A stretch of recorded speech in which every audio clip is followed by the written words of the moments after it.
முதல் நூற்றாண்டுக்கு பைபிள் இருக்குது, என்ன நடந்ததுன்னு சில காரியங்கள்லாம் எழுதியிருக்கு, என்ன போச்சாங்கன்னு எழுதியிருக்கு. 2வது நூற்றாண்டில் என்ன நடந்தது, எப்படி அதை தெரிந்து கொள்வது, 2வது நூற்றாண்டில் என்ன நடந்ததுன்றதுக்கு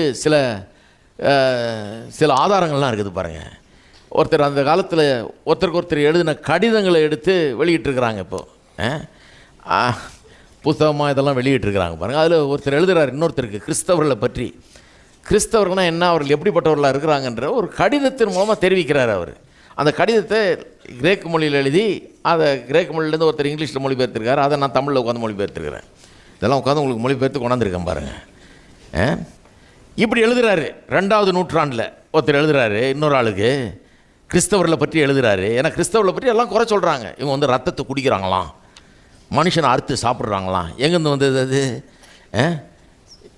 என்னுடைய மாம்சத்தை புசித்து என்னுடைய ரத்தத்தை பானம் பண்ணாதவன் என்னிடத்தில் பங்கு இல்லைன்னு இயேசு சொன்னார் இல்லையா?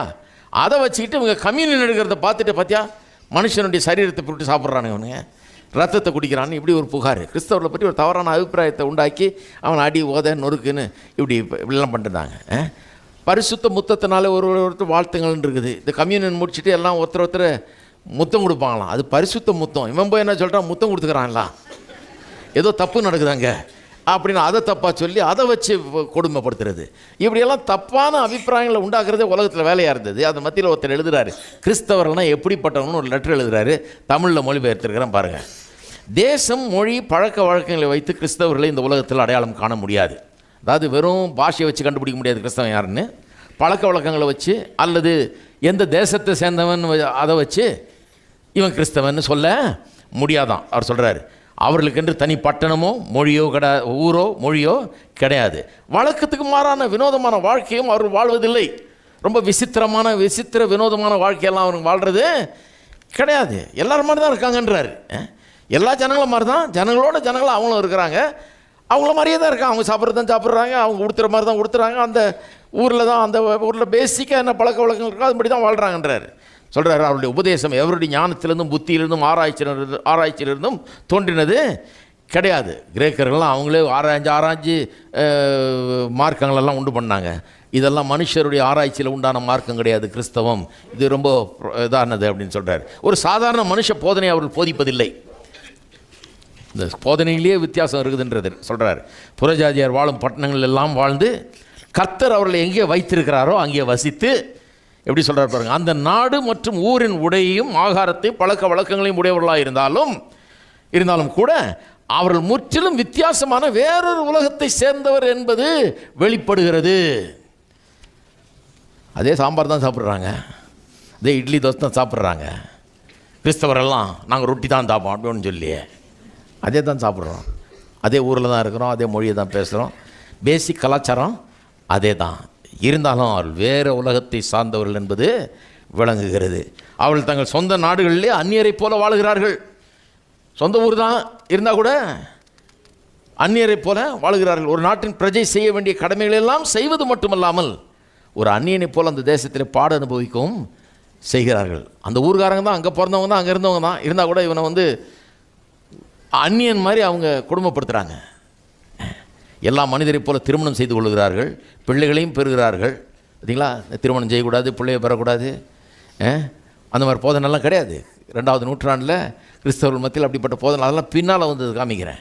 அதெல்லாம் கிடையாது. பிற்காலத்தில் தான் என்ன சொல்லிட்டாங்க, நீ ஆவிக்குரிய ஜீவியம் வாழணுமா, கல்யாணம் பண்ணாத.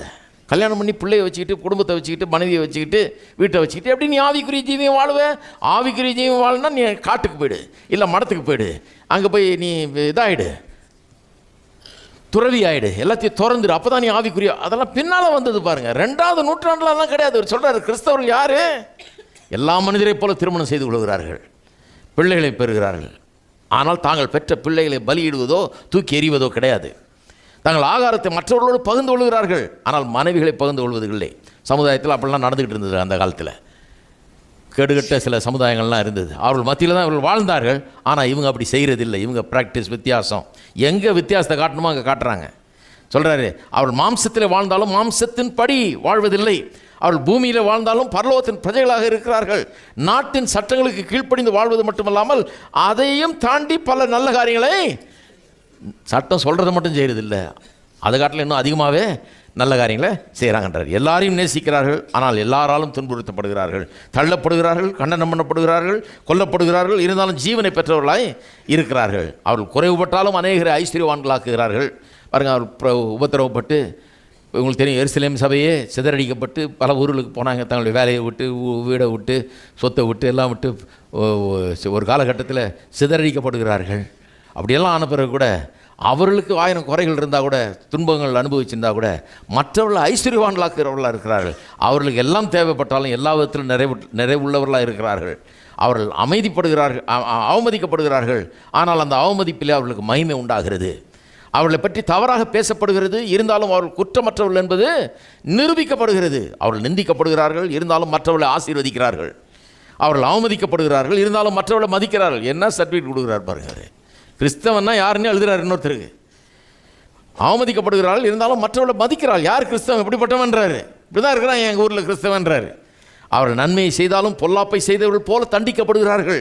தண்டிக்கப்படும் போது அந்த தண்டனையின் மூலம் ஜீவனை பெற்றது போல களி கூறுகிறார்கள்.